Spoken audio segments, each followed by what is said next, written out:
मेरा नाम धीरज शुक्ला है। इंडियन साइंस कांग्रेस एसोसिएशन के जनरल मेंबर हैं और जब से हम मेंबर हुए हैं उसके बाद 2-3 साल से इंडियन साइंस कांग्रेस का कॉन्फ्रेंस नहीं हो रहा है। हम लोग जानते हैं इंडियन साइंस कांग्रेस जो है एक रिसर्च के लिए बहुत ही यंग प्रोफेशनल जो यंग रिसर्चर हैं उनके लिए बहुत ही अच्छा प्लेटफॉर्म है। অক্টোবর इस মাসে प्लेटफॉर्म को সেটা हम लोगों को ইমপ্লিমেন্টেড हलो। मतलब यूज़ তখন करना যে चाहिए। ये তথ্যের पूरा অধিকার ये ऑल সংক্রান্ত इंडिया बेसिस আইনে पे इंडियन साइंस कांग्रेस का উপর ভিত্তি कॉन्फ्रेंस हो করে रहा था, আমি जिससे यंग বিভিন্ন साइंटिस्टों को बहुत ही हेल्प অর্গানাইজেশনের मिलता था। বিভিন্ন हम लोग अपना কাগজ रिसर्च पेपर पब्लिश कर पाते थे। আমি तो हमको यही मतलब गवर्नमेंट से জোগাড় और করেছিলাম এবং তাতে করে ऑर्गेनाइजेशन আমার से মনে यही হয়েছিল रिक्वेस्ट है, इसको ওটা जैसे ব্যবস্থার প্রতি जितना অস্বচ্ছতা जल्दी আছে। से हो सके आप लोग সেই রকমই ओपन करिए একটা और फिर से कॉन्फ्रेंस জায়গা হচ্ছে चालू গিয়ে ইন্ডিয়ান সায়েন্স সেক্রেটারি কংগ্রেস। আছেন ডক্টর এমজি তেওয়ারি আছেন, আমি ডক্টর কুন্তল ঘোষ, আমি ইন্ডিয়ান স্ট্যাটিস্টিক্যাল ইনস্টিটিউটে পড়াই। এছাড়া এই যে জ্যাকারি সংগঠনটা, সেই জ্যাকারি সংগঠনের আমি সেক্রেটারি। আর এই সংগঠন যেটা নতুন তৈরি হলো যে ফোরাম, তার আমি একজন কনভেনার। আর এছাড়া যারা আমাদের মধ্যে আছেন, আরেকজন বিশিষ্ট অধ্যাপক রয়েছেন, অধ্যাপক কাশীনাথ ভট্টাচার্য, উনি বিশ্বভারতীর অধ্যাপক। আর ডক্টর বাসুদেব গঙ্গোপাধ্যায়, উনি মেডিকেল সায়েন্সের। উনি দীর্ঘদিন ধরে ইন্ডিয়ান সায়েন্স কংগ্রেসের সঙ্গে যুক্ত এবং সায়েন্স কংগ্রেসকে অর্গানাইজ করার ক্ষেত্রে এই যে যা যা হয়েছে তার ক্ষেত্রে একজন গুরুত্বপূর্ণ মানুষ। এই সকলে মিলে আমরা আজকে এগিয়ে এসেছি যাতে ইন্ডিয়ান সায়েন্স কংগ্রেসের মতো একটি শতাব্দী প্রাচীন প্রতিষ্ঠানকে শুকিয়ে না যেতে দেয়া যায়, রক্ষা করা যায় এবং শেষ পর্যন্ত ভারতবর্ষের বিজ্ঞানের ক্ষেত্রে একে কাজে লাগানো যায়। আপনারা যদি দেখেন, স্বাধীনতার আগে থেকে এই প্রতিষ্ঠানটা চলছে। 1914 বলতে গেলে প্রথম বিশ্বযুদ্ধের সময় থেকে এই প্রতিষ্ঠান চলছে এবং ভারতবর্ষে বিজ্ঞানের ইতিহাসের সঙ্গে ইন্ডিয়ান সায়েন্স কংগ্রেসের ইতিহাস ওতপ্রোতভাবে যুক্ত। কি আচার্য প্রফুল্লচন্দ্র রায় বলুন, কি জগদীশ চন্দ্র বোস বলুন, বা পরবর্তী প্রজন্মের মেঘনাথ সাহা বলুন, সত্যেন বোস বলুন, প্রশান্ত চন্দ্র মহালনোবিশ বলুন, প্রত্যেকে ইন্ডিয়ান সায়েন্স কংগ্রেসের জেনারেল প্রেসিডেন্ট হয়েছেন।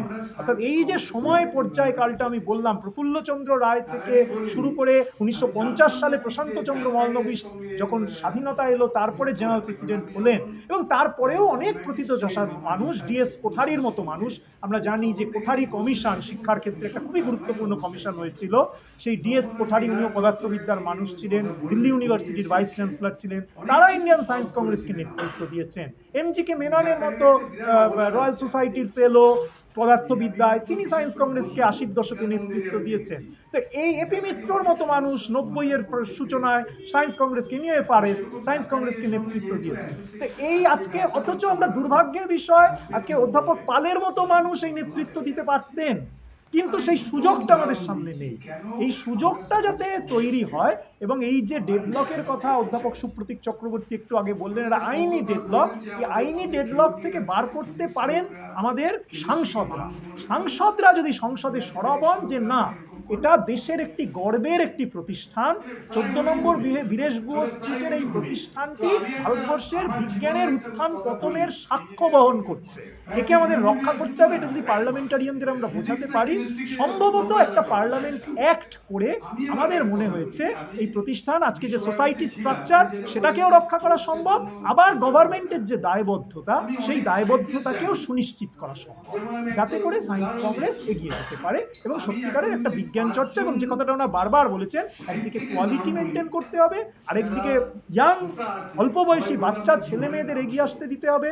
আমাদের কোনো এক্সিকিউটিভ কমিটি মেম্বাররা স্মরণ করিয়েছেন মহিলাদের বিজ্ঞান চর্চার ক্ষেত্রে একটা গুরুত্বপূর্ণ জায়গা সায়েন্স কংগ্রেস হতে পারে। এই সবটাই আশা করব আমরা করার জন্যই আমাদের আজকের এই মঞ্চটি তৈরি হয়েছে এবং যেখানে সহযোগিতা।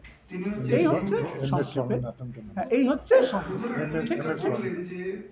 এই হচ্ছে আমাদের, এরাই আমাদের ইন্সপায়ার করছেন, আমরা পারবো। হ্যাঁ, ওই যে কথাটা উনি দারুণভাবে বলেছেন কাশীনাথ বাবু, অধ্যাপক কাশীনাথ ভট্টাচার্য, যে একটা সংস্কৃতি যদি আমরা রক্ষা করতে পারি, বিজ্ঞানের একটা সংস্কৃতি, এই সংস্কৃতিটাকে যদি আমরা রক্ষা করতে পারি, তাহলে পরে আগামী দিনে ভারত, ওই যে প্রশ্নটা এসেছিল না যে ভারত কেন নোবেল পাচ্ছে না, নোবেল আসবে।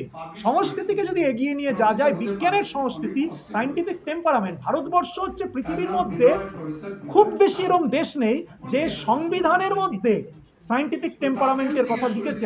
আপনারা দেখবেন আমাদের যে এইখানে যে আমরা যে প্রেস রিলিজটা দিয়েছি, সেখানে আমরা লিখেছি যে article 51H of the constitution of India declares as the duty of each of us to develop scientific temper, humanism and spirit of inquiry and reform.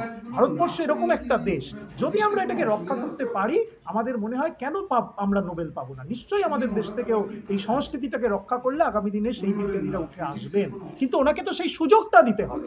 যদি এই সংস্কৃতিটা উনি রক্ষা করে যেতে পারেন, ওনারা যদি পারেন, তাহলে আগামী দিনে এআইতেই হয়তো নোবেল আসবে ভারতবর্ষ থেকে। এত বছর ধরে মেশিন ইন্টেলিজেন্সে কাজ হচ্ছে, আমাদের একদিকে যেমন আইএসআই কাজ করেছে, আরেকদিকে টিআইএফআর কাজ করেছে, কেন হবে না? নিশ্চয়ই হবে।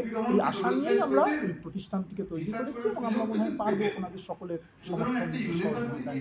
আমার নাম কুন্তল ঘোষ। কালচার দরকার, সায়েন্স কালচার, যেটা Revival of Science Congress or the Science Congress for the next generation, for the future generation. Young scientists, particularly, they are the life member, but they are not getting, sorry, वे पत्रिका वगैरह जो journal निकलता था वे उनको प्राप्त नहीं हो रहा है। हम मेंबर बना दिए, बहुत दुर्भाग्य है। आने वाला जनरेशन प्लस जो साइंस कॉलेज का फिक्स डिपॉजिट उसको कोई टच नहीं करे, वो आने वाले जनरेशन के लिए रहेगा। उसको लोग टच करना चाहते हैं, किसी भी हालत में साइंस कॉलेज रिवाइव करें। इसके लिए DST, I have nothing, sorry, DST के अगेंस्ट में या किसी इंस्टीट्यूट कमेटी के अगेंस्ट में हमको कुछ नहीं बोलना। हमको बोलना है कि साइंस कांग्रेस जो 8 जनवरी को प्राइम मिनिस्टर उद्घाटन कर चुके हैं, उद्घाटन किया जाए, यंग साइंटिस्ट अवार्ड मिले। हम भी यंग साइंटिस्ट अवार्डी हैं, बेस्ट पोस्टर अवार्डी। उस समय 500 रुपया मिलता था। I think I life member 71 से मोस्ट 200 रुपया में मेंबर को करीब 2000। यंगर जनरेशन पूछता है कि साइंस कोर्स खत्म हो गया, उस समय बहुत शर्मिंदगी महसूस होती है। Actually I am 78 years, but younger generation के लिए, तुम लोग जैसे बच्चों के लिए हमको दर्द है, हम जानते हैं। तो यही है कि शुभकामना है। जय विज्ञान, जय अनुसंधान, जय किसान। आपका नाम बोलिए तो। Doctor MG Tiwari, past president environmental sciences and I am the executive member for 3 terms and council member for the 3 terms. I am associated with the science को most probably in the 70s। ये बोल रहे थे कि first जब student थे MSc में तो IIT Kharagpur science Congress attend करने गए थे, मून रॉक देखे थे, इंदिरा जी उद्घाटन की थी, एक हॉल में हुआ था। आज बहुत बड़ा पंडाल होता है। मिसयूज ऑफ मनी नहीं होना चाहिए। ये अवार्ड मिले यंग साइंटिस्ट को, इन लोगों का करियर बने। I am fighting for the younger generation. हमारे Indian Statistical Institute ex director, এখন আমি prime minister professor NRA government of India. আজকে আমাকে ডেকেছে ওরা, আমি এসেছি। আমি শুধু দুটো কথা বলবো। Indian science Congress originated from Calcutta, এটা আমাদের প্রাইড। সুতরাং আমাদেরকে এটাকে ফিরিয়ে আনতে হবে। নাম্বার 2 হচ্ছে বলবো যেটা, যে কারণে ওটা হয়েছে, ওটা কিছুটা ক্ষমতার অপব্যবহার হয়েছে, এবং যার জন্য কোয়ালিটিটা করে গেছে। এই জন্যই এই অবস্থা এসছে। আমার মতে এই এই বর্তমান প্রজন্মের কাছে হবে ইউ গ্র্যাব দ্য কোয়ালিটিটা যাতে থাকে সেটাকে তুমি গ্র্যাব করো, not the power, not the position.